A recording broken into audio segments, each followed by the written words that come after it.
Walt, notice the cowboy hat? And to the audience, that's a sign. Walt and I were in Dallas last week doing field work. And while Walt and I were doing field work and attending the wonderful Ford Fort Worth conference, Nissan was making news. And what did Uber do? They kept the printing press hot.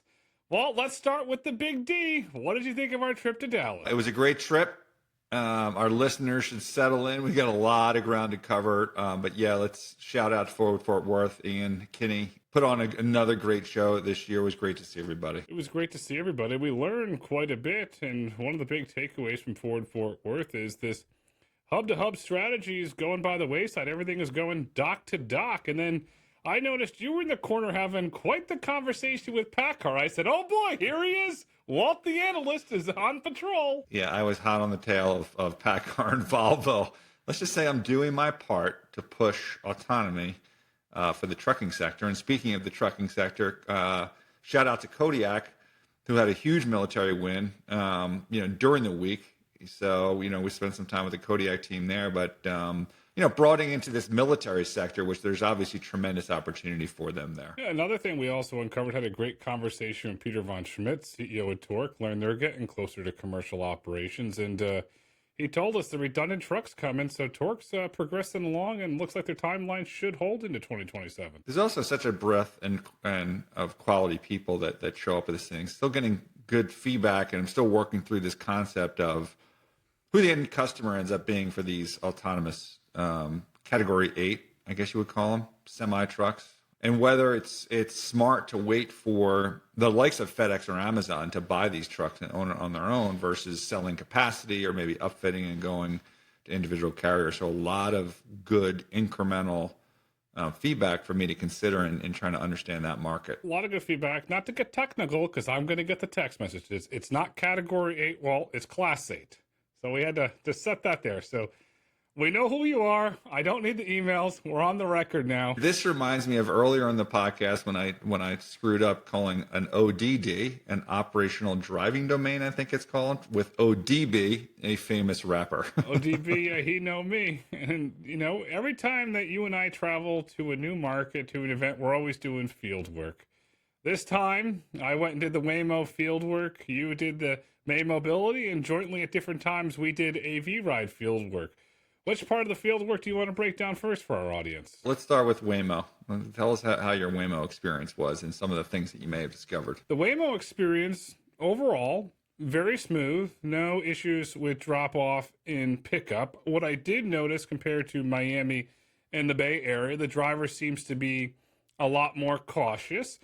And I did something that I didn't know I wasn't supposed to do. I went to Deep Elm around 2 o'clock in the morning to have a bite to eat and had some interesting conversations there. And apparently I learned at Ford, you don't go to that part of town 2 o'clock in the morning for food, but I digress on that point. Overall, really good experience. The individuals that I met with in Deep Elm and the individuals that I spoke with around Dallas were new to the technology. There wasn't necessarily this comfort level was probably my biggest takeaway. Oh, that's cool, sir. Is there a ghost in there? What's going on? How does this work? How's this operate? Is it safe? So a lot of questions from the residents and tourists of Dallas. How was the ODD, and were you able to ride on highways? The ODD was fantastic. I was able to go all around Dallas, and my Dallas geography is not very good, so the audience from Dallas, you have to go with me, forgive me. And this was able to go into Highland Park. I was able to go downtown. I was able to go out. I call it Logistics Row because it was all the truck depots out on one corner. I was able to go into another corner of town.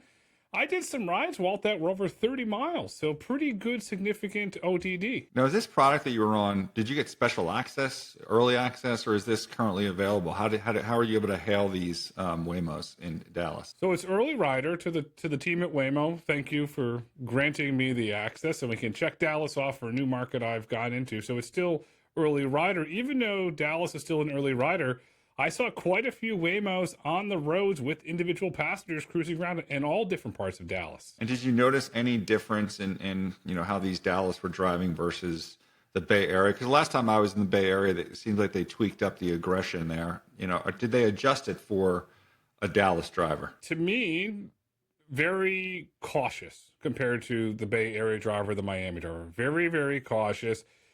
had some interesting intersections having to deal with a lot of traffic where the vehicle would nudge, where in the Bay Area it would just go for it. So a lot more conservative. I would say that the Waymo driver in Dallas still needs to be smoothed out a little, but overall, really great experience. Could it be that they start out that way in a new market just to avoid any incidents, and then as they get more comfortable with operating in a new ODD, that they start to dial up the aggression? I think that's plausible, but I will caveat saying that when I was one of the first early riders in Miami, I noticed the vehicle in Miami was more aggressive, and I'm going to make an assumption here. I have no data to back this up. Perhaps Waymo, since we knew they were testing in Miami longer than Dallas, that's why it ramped up. And if that is the case, it tells me from the time Waymo announces the market to the time they're able to deploy is going to get shorter and shorter. Now, were you able to find that Avis depot? Because I believe Avis has been the selected partner of Waymo in Dallas. Were you able to identify that? When I'm out, I have to go inspect things. I have the inspector hat for that, but today it's the cowboy hat in honor of our trip to the Big D. I uncovered 2 depots in the Dallas Metroplex region. One depot, I would give you an estimation 30, 35 minutes from downtown. Another depot, roughly 15 to 20 minutes from downtown. The depot that was further away was located in an area where you'd find other depots, a traditional industrial area. And what did I uncover there? 2 very interesting things I uncovered at that depot. One, there is no energy infrastructure. They're using portable energy at that depot. And 2, the individuals operating that depot were wearing bright neon green Transdev vests. Is that a sign perhaps Transdev is operating this depot and not Avis? That's the first depot. What do you think of that? I mean, it probably does mean that. I don't know if that means that Avis is going to come on later. Now, you said something that sounds a lot like a euphemism to me. Portable charging. Can you describe that a little bit more, Grayson? Because I think I know what you mean, but why don't you spell it out for our listeners? So at the first depot site, portable charging, these are large, and I'm going to assume either diesel or nat gas generators that come in on a trailer. I saw a truck bring this in, and I witnessed it and have it on video. And then the individual in the Transdev jacket went and grabbed the charger plug and plugged it into the JLR. So pretty significant, had to come in on a trailer on a truck. And when I say on a trailer, it had a hitch for the individuals that like to get pointy on things. It had a hitch. I mean, look, there was some noise on this topic, not on that particular depot, I don't think on another depot, on Twitter, talking about like, oh, electric cars and getting fueled by generators. We've talked about this on Autonomy Markets. I am familiar, and we've talked about this in the challenge of this third leg of the stool, and the fact that like when you launch a new fleet, I'm very familiar with companies that not only bring the generator in, back in a large tank of gas to fuel that generator before they can get a hookup to the nat gas line, which takes some period of time. And then they have to wait a year, maybe 2 years, maybe, to get the electrical hookups to actually charge this. So this is not an issue of these companies. Like this is an issue of how electric works. And we actually had a great speech by one of the guys that's in charge of that in Texas. As many people know, Texas is an island unto itself in terms of the grid. They generate a ton of, believe it or not, wind. I think he said more wind than I think most states, or maybe even a couple of the next 2 states combined. But the infrastructure still takes time. There still has to be capital investment, not only for the data centers that everyone's fighting about, but also, to provide quickly the electric that's needed to provide charging. So in the meantime, what you're going to see more and more as autonomy launches, because in most cases, these are EVs, right? Because of a variety of reasons. We'll get into that later, maybe. But you're going to see, generators generating electricity, and in some cases being fueled by gas pulled up on a truck. Me, it doesn't bother me. It has to happen. I remember going to Yankee Stadium in the 90s. All the telco equipment, it was all running on generators. All the boosts there for all the times we're winning the World Series. You hear the generators going. It happens as part of society when you need to bring in infrastructure. It doesn't bother me at all. So that was the first depot. Where was the second depot? The second depot, I'll give you a rough estimation, about 15 minutes south of downtown, past Deep Elm, to put that in their perspective. This depot was I'll use the term, a professional depot. putting on my architectural engineering hat, which I'm not an architectural engineer, but I do like to wear hats, so I'll put that out there. The depot looked very similar to the Waymo Santa Monica designed depot. Also very similar to the Miami Waymo depot, the one that's currently operational. Big caveat, wasn't open yet. Extra power was there, fully secured, counted roughly 36 chargers. Those are the dual chargers. This depot can move vehicles and get them to where they need to go. Not operational, no cars there, but the design was identical. Is it possible that that's an Avis, or are you implying that because the design was identical that it's one of the existing players in the market, not a new player like Avis? The assumption, based on the trends that we have seen in the market, is that Waymo has a schematic of how they like a depot to be built. And it's that same schematic. Who owns the land? Unsure. Who's going to operate it? Unsure. But I want to point this out. There has to be a mothership depot that I have not uncovered when I was there. No room to clean or service the vehicles. The temporary first depot had a garage to go in and do it, but the secondary depot is a security house, all the charging infrastructure, and for you, Walt and Telco Corner, they had cellular galore on the backside, but just mostly pure charging. So if it's a schematic that they're basically giving to the partners, what value add does Avis provide? So if you think about flipping gears here, FlexDrive is talking about, engineering something and doing better than other companies that are out there. So in that case, you would think that whoever's doing this, they're not doing it just for Waymo. They're going to, I would hope, design a business model that handles multiple AV charging. So I don't not fully appreciate the schematic concept there, but you may be right. We'll just have to keep tabs on this one and see if Avis branding ends up showing up there. Because this site had no branding, so we're going to watch for that. Another thing we need to look for, Walt, in the markets, do we see a press release at some point around an energy management software layer that's managing the energy? Perhaps that's the secret sauce that goes to, because we know that Waymo scaling this week, they announced they're over 500,000 rides a week, so clearly scaling. Yep. That's good. That's a good bow to put on the end of our Waymo segment. Let's move on. While you were, I don't know where you were when I was doing this. I think you might have been heading back to Florida Man State. I was able to hop into a May Mobility car. May Mobility, as you might remember, has a partnership with Lyft. I believe it's in Atlanta, where they have a handful of cars. They were expected to launch with Uber end of 25. They're still kind of waiting on that. This is the Arlington area of Texas. Longtime listeners might remember I did already ride in a May Mobility car, and you and I both, in Ann Arbor, and then I went in Arlington. Arlington, they had a project with the government providing effectively free rides, I think, to UT Arlington students in a very small ODD. Not a great experience at the time. So I think getting back there now to Arlington, and here's a couple of my observations. First of all, the ODD is clearly much larger and like a real ODD in terms of the size. Secondly, the ride itself, I think, felt smoother. Third, the car, I've talked about this in May in the past where, May Mobility is not using EV, right? It's a hybrid Toyota, right? So they don't have that extra space where there's now a lot of gas or ICE, is that what it's called? Yeah, internal combustion engine, taking up space. Nevertheless, they have compute that they've now moved more into the trunk. It's a lot quieter. It's a lot cooler because that thing was creating heat before, so that's a positive. But there's still, the passenger seat still has something in there that you can't except a passenger in that front passenger seat. Externally, feels like the sensors still need a little bit more subtle deployment compared to some of the other things that we've seen.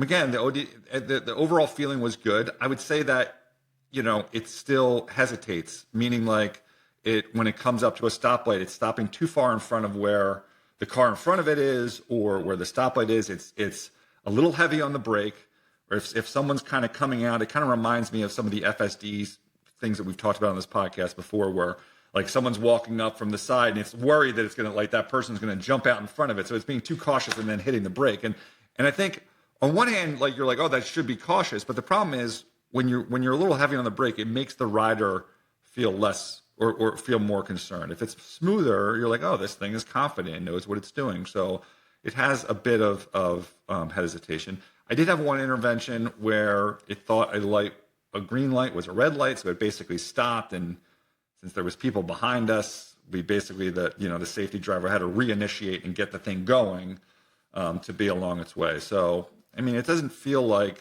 it's, imminent that you're going to see May Mobility launch with Uber in that market. Maybe it's going to take another couple months or 6 months. So I felt like much better than what I experienced with Arlington before, better, but closer to what we both experienced, I think, back in Ann Arbor. So I think, there's probably some development work that needs to be going on at May. Did you hail this ride using the May Mobility app, or did you use the Uber app for this? So this was, thanks to the team at May Mobility, we just got in there and they had an app. So I did not have an app, so there was someone at May with me, and there was obviously a safety driver there at the time. So ultimately, you will be able to hail this in the Uber app when they launch. But again, this is one of these, this is not considered launch, right, to be clear. But when it does launch, there will be that safety driver sitting behind the driver's seat to handle these type of situations. So, there's nothing to necessarily prevent them from doing it. So there are no safety issues, right? So they can move forward with the launch at Uber, presumably anytime they want. I think probably at Uber's, determination, it's probably only going to be like 10, 15 cars, something like that. So it's not like they have to worry about like, hey, can we scale? It's not like it's going to go to 300 cars soon. And again, based on that performance, it doesn't seem like they're going to get to that 300 cars soon, but I think they can take the next step with Uber. But it's just important to understand this description when you see headlines, from Uber and others about, hey, we just launched in this given market, and what you're actually dealing with in that market. You learn a lot when you're in the market. I took a Waymo up to Highland Park, and I've got all my cameras out, and I ended up meeting the Dallas PD. And to the gentleman who I met, and I told him about our show, and if you're listening, thank you. The officer gentleman told me where I can get an AV ride because it's 9 square mile ODD. I'm struggling trying to get paired with this. And the officer tells me where to go, and lo and behold, AV ride, and they're operating with safety drivers. And you hit the nail on the head. One of the things that pointed out to me from a safety driver is that the AV ride fleet is still in its infancy of where it's going. What did you think of your AV ride experience when you went to this magical pickup point to get paired with it? Well, I thank you for that, Grayson, because I only had an afternoon time, and I wanted to make sure that I did get the ride AV. So I went precisely to the location, and I put precisely a destination. Actually, for some reason, I wanted to put a destination as the Jewel Hotel, which I've stayed at before, and it refused to give me an AV ride to the Jewel. So I changed it to whatever that other hotel is that we have video of, and I got it. And frankly, once I was in their ODD, I got one pretty much every time I was in Uber. Much more. And by the way, I saw a decent amount of AV rides specifically. They're called AV rides, right? This is a subsidiary of Nebius, however you pronounce it. Basically every time I was trying to contact an UberX, which is very different than Austin, where it's sometimes a challenge to get a Waymo. And by the way, on the flip side, like there was times when like it didn't assign me an AV for whatever reason, and then it assigned me an UberX human 15, 20 minutes away. Like so, the UberX experience in the Dallas area, especially out by SMU. Where obviously students, well, actually it's a country club type campus, but I would think that students would rather take an UberX than like a premium ride there. And it was like the human rides were very long, and it was much shorter to get an AV ride. So again, it's interesting to see that they're clearly, while there was a decent number of AV rides on the roads in the greater Dallas area, not as much as Waymo, but much more success within that ODD of getting one. And then the ODD itself was I thought pretty large, right? I mean, downtown Dallas all the way out to SMU, you're talking like that's a 25-minute ride. Now, look, it's like, some of the complaints we've had with when Waymo launched in LA. It would refuse to take the highway. I was literally on a service road next to a highway because it was avoiding, taking the highway. And then in terms of the ride itself, definitely a little heavy on the brake. I honestly felt smoother when we first rode AV ride in Austin last year.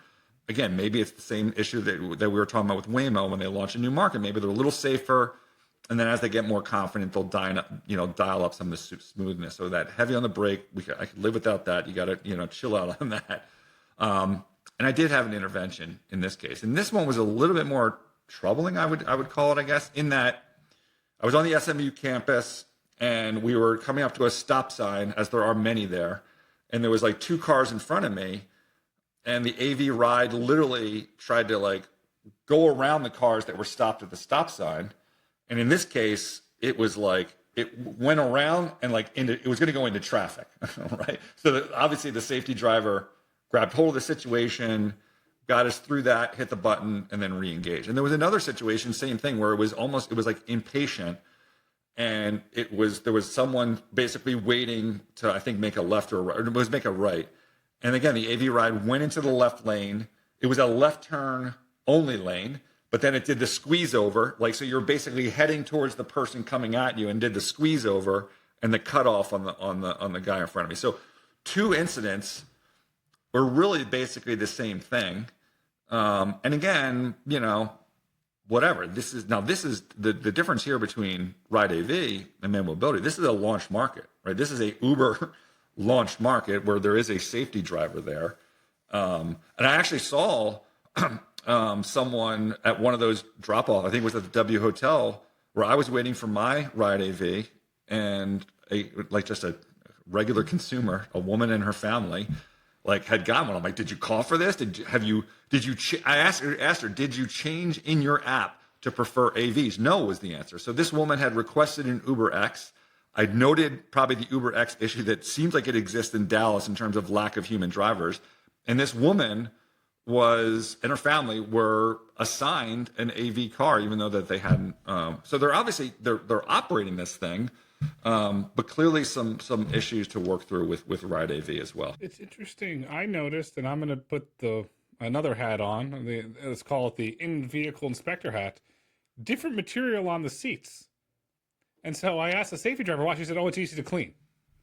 So not that cloth. They have this very interesting material. So I noticed that, and then I have to say, it's not the same of going in an AV with a human safety driver versus just going in a Waymo with a different driver. And I know I'm going to sound like a spoiled kid here, but being able to get into a Waymo and have your Spotify synced is a great feature. It's truly a great feature. Well, controlling the temperature as well. It was hot there. It was hot. So do you think the lack of Uber X drivers, and this is hypothetical because we don't have data, the potential lack of Uber X drivers that Uber will look to fill in autonomy in those markets to backfill it? I have no idea what's going on with that. Maybe it was just kind of happenstance or whatever. Maybe it was trying so hard to get me an autonomous ride that I don't know. But it was odd. If I wanted to basically, you know, obviously this doesn't go to the airport. When I need to do my airport rides and I selected whatever premium service, this thing was there in 3 minutes. It was totally fine. But for whatever reason, Uber X, maybe just people in Dallas, they don't like Uber X. They just like the demand is on higher end cars. Who knows? But we should talk about so now we've talked about, you know, Ride AV, which is a launch market, right? May Mobility, which is, you know, supposed to have launched, will launch, I think, at some point in Arlington. Again, these are in Dallas. Those ODDs do not overlap, right? Uber is kind of Dallas up to SMU and Arlington's kind of over here. So 2 separate AV partners in one market going up against Waymo that probably overlaps both of those ODDs, I would guess, within some reasonable time. What are your implications for Uber on this? My implications are inconsistencies as you and I have experienced. The AV ride was different from the Waymo ride, which was different from the May Mobility ride. How from a consumer perspective is that going to impact the product? Are consumers going to be like, okay, which one am I going to get? Am I going to get this driver, this driver, this driver? And then you could sit here in the pushback and say, oh, that's the same thing with X. You don't know what you're going to get. I think you need to pick a partner per market, perhaps, and brand it that way. But I understand what they're doing of fragmenting the market, but I'm not sure from a consumer perspective how this is going to go over long term. If we're right, and there's issues between, and when I say we, I mean more so you. You've been more on this horse since we're talking Cowboys than I have. That there's issues obviously with the Waymo Uber relationship. I just kept thinking like, you know, we hear a lot of criticism about Tesla, and like the feeling of the Tesla rides, whether it's my own FSD or what we experience in Austin, relative to where these partners are, I mean, Tesla's ahead. Like, look, it may be that closing out that final safety case to truly launch, whatever you want to call the words with, they're going to get there because they have LiDAR or whatever. Maybe. But just like we're getting in the rides, we are actually going out there and doing the field work and getting the rides, and you get a pretty good sense of where different companies are. So if I'm going to say that AV Ride or May Mobility is 3 months close, then what does that mean for Tesla? Shouldn't they be even closer? Or vice versa? Like if Tesla's going to take longer, shouldn't these companies then take longer? So then, if you think of Uber's partners, like that is the status that they're at. And so we're at a point now also, there's external forces. I mean, Travis coming back into the thick of things is kind of also, changing some of the dialogue. You have on this TBPN, which is really gaining a lot of momentum. These guys had interviewed Travis Kalanick. Now now these guys are taking shots at Dara and oh, should have they sold the autonomy? Would they have been a lot further? Email Michael, one of the early Uber leaders, is taking shots at the investors for getting ousted. Just more and more pressure building on Uber. And if then this is the answer, and again, I'm not going to be the only one getting to Dallas to try these things out. Is it enough of an answer? I mean, you have bulls out there like Josh Brown. Love the podcast. Super bull on Uber. He says he owns it. By the way, we don't own any of these things. Don't have any personal ownership in any of these. That's not what analysts do. We evaluate. We don't own, buy or sell them. Bill Ackman's long this thing, and if this thing trades in the 70s, Bill's going to be noisier and more active. Uber's in the 60s now. So is it? Is Bill Ackman going to do something? What happens next? Because clearly, the pressure continues to build at Uber. They're doing everything they can. Right, they're executing on what they can do, given the circumstances. But this is the reality of the situation in terms of their existing partners, and we're glad to be able to bring it to you. I could look at this in hindsight, and for the audience, I was in the original Volvo Uber AV many times back in the day, and at that time, this was in Pittsburgh. Was it performing well for the time? Yes. Did they have the unfortunate incident in Phoenix? Yes. Could an argument be made for why Dara sold it and it was the right thing at the time? Yes. I was against the sale, and you can go back in all my public statements. And I think if you look back in history, it's going to be one of those critical moments that it was a mistake, because despite the warts and the faults, let's be honest, there were a lot of issues with the Uber program.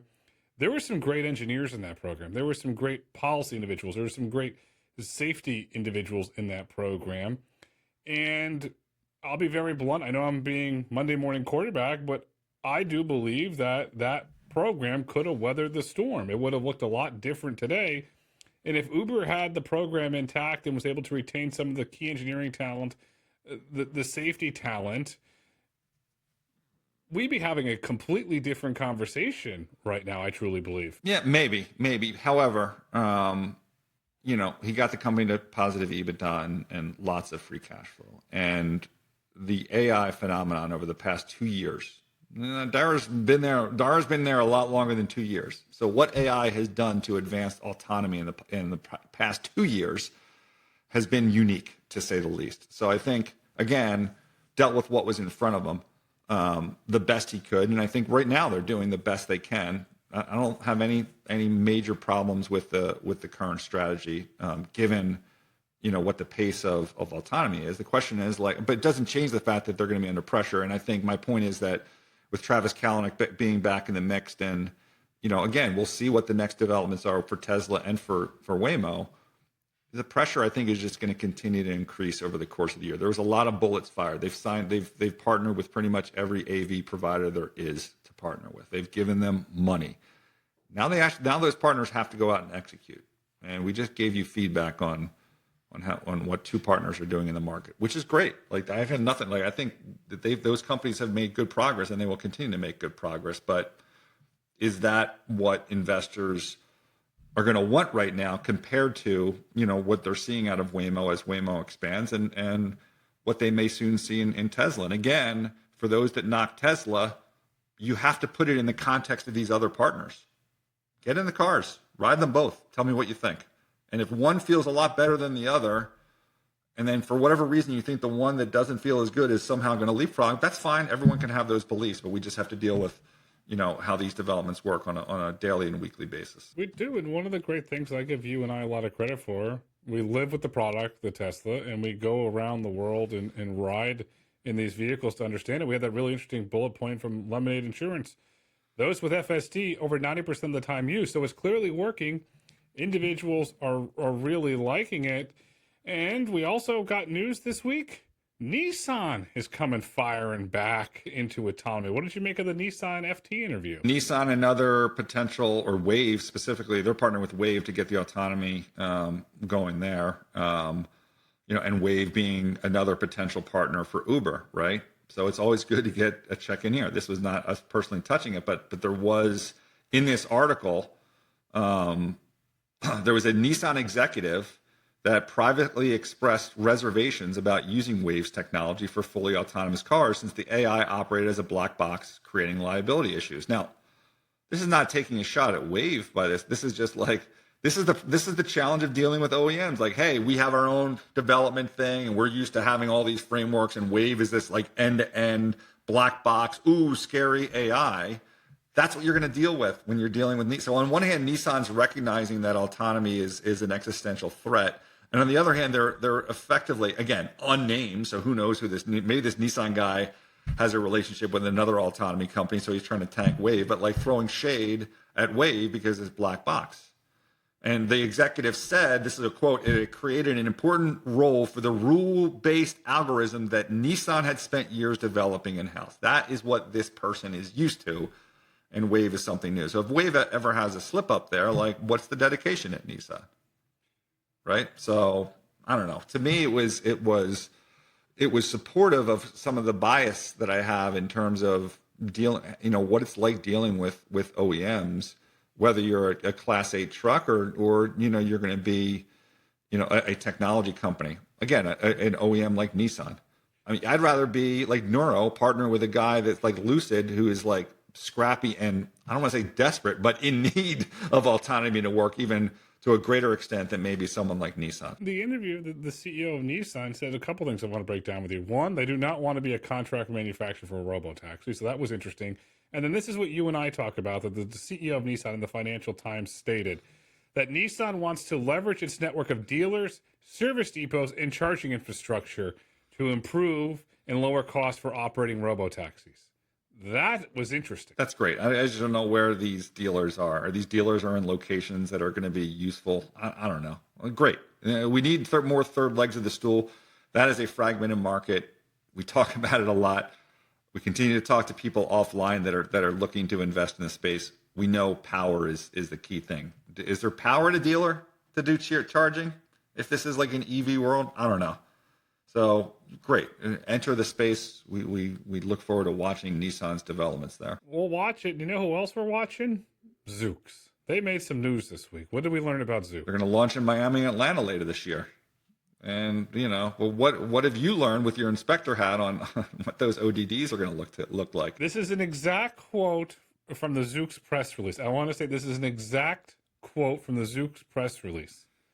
Small area. That's an exact quote. It's like fine. It's like parsing those the NVIDIA press releases in terms of what launch means. I mean, great. Like I'll always say, we want everything to succeed, and obviously everything won't succeed because market dynamics probably don't support 10 or 15 autonomy players. Zoox has the backing of Amazon. They obviously made a major pivot recently by partnering with Uber.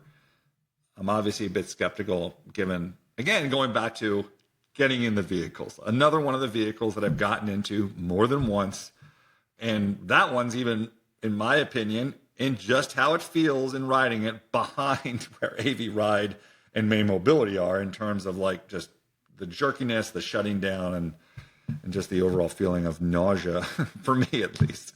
But Bill Gurley, respected venture capitalist, he tweeted he loves the form factor. Let's just keep in mind, Bill Gurley is 6'9", and I guess the more important thing is look, at the end of the day, when you look at rideshare, these are one or two people that are riding these things. And like, for example, Cybercab, you and I were at the Cybercab line only a couple of weeks ago.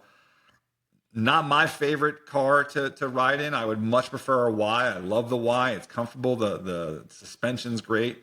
Y or the Cybercab's not my thing. But for one or two people, and most importantly, how they're driving the cost down in that product. If you're going to compare what we saw with the Cybercab and what they can get those costs down to God knows what a Zoox is costing as a purpose-driven vehicle. Do you think there can be a comparison, Grayson? No, and what we saw at Giga, I said this last week, it was impressive.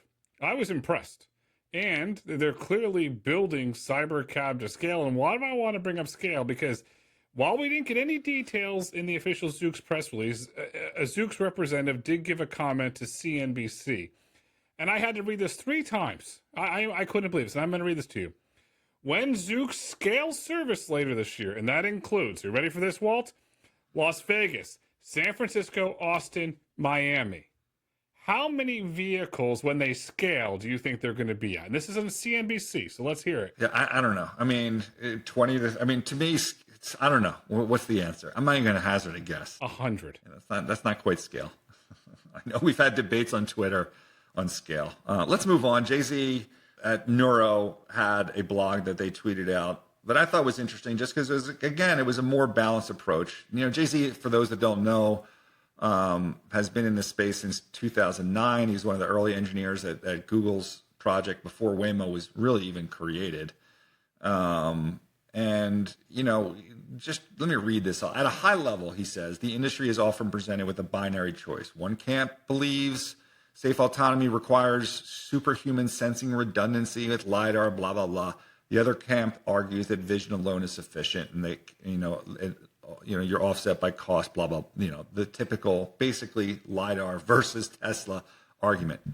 Both perspectives have merit, says Jay-Z, and both are grounded in real constraint. So here we got finally a nuanced balance thing. Obviously, the end game for Neuro is going to be within the, the LiDAR camp, but he notes that, camera-only systems can exceed the safety performance of a human, and that entry-level vehicles, and then he says, and driver assistance systems may rely on cameras alone for a very long time. So when I think about that entry-level vehicles, I think the point they're trying to make is like the LiDAR, people that use LiDAR, ours is going to be 100 times safer and vision's going to be X times safer, whatever you think that X is. And the assumption that like the market will only go to 100 times safer, even assuming that that's true. I'm not even like willing to necessarily acknowledge that's definitively true, but let's just assume that's true. Like you have a Volvo that is considered a very safe car, and you have, I don't know, a Mazda Miata. No offense to Mazda, I'm sure it's a safe car, but maybe not considered as safe as Volvo. Does no one buy a Mazda Miata? Does no one get into a Mazda Miata and use one? So there's trade-offs, right? Mazda sell. Consumers don't necessarily look at the safety ratings. They look at price, they look at comfort.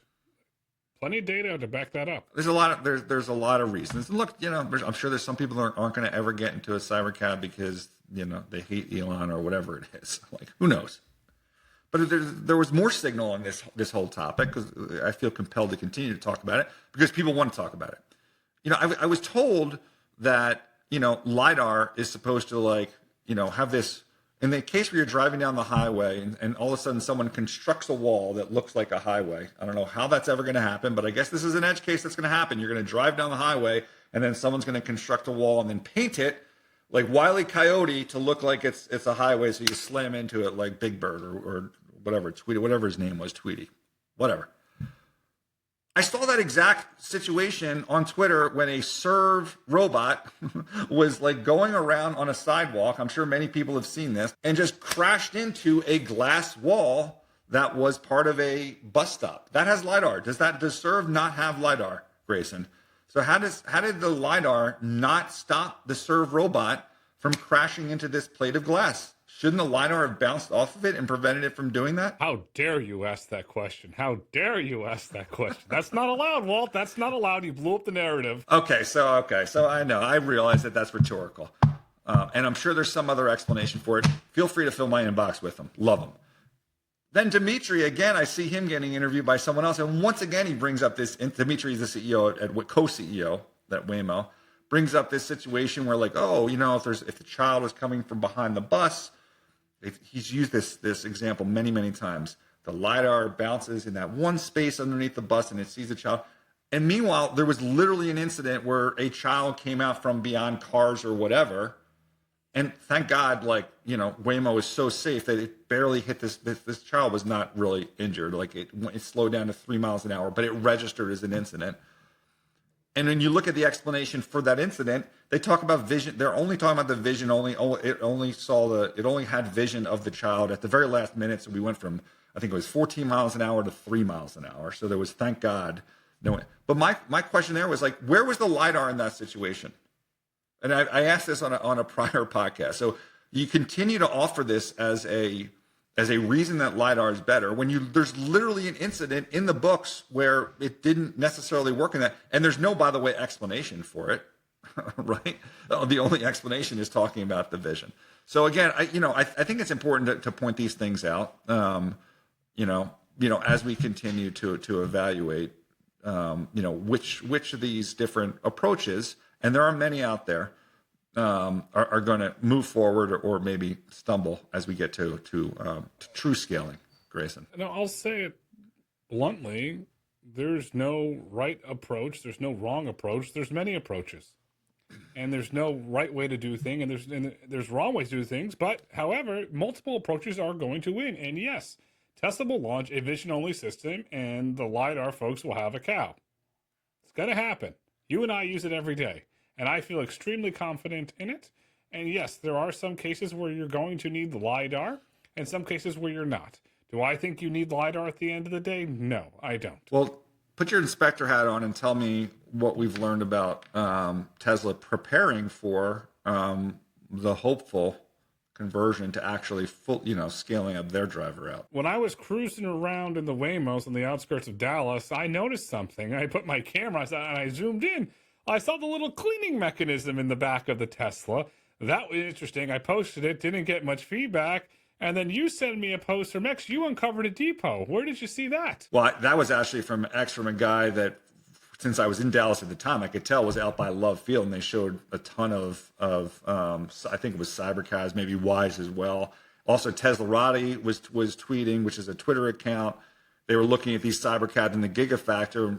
Look, we saw a different one in Austin that had many, many more Cybercabs and others. So it seems like they're kind of building the inventory to get ready. That doesn't mean that it's happening tomorrow, but certainly there's a confidence in building the inventory for specifically Robotaxis. These are not in sales in lots that they're going to sell things in.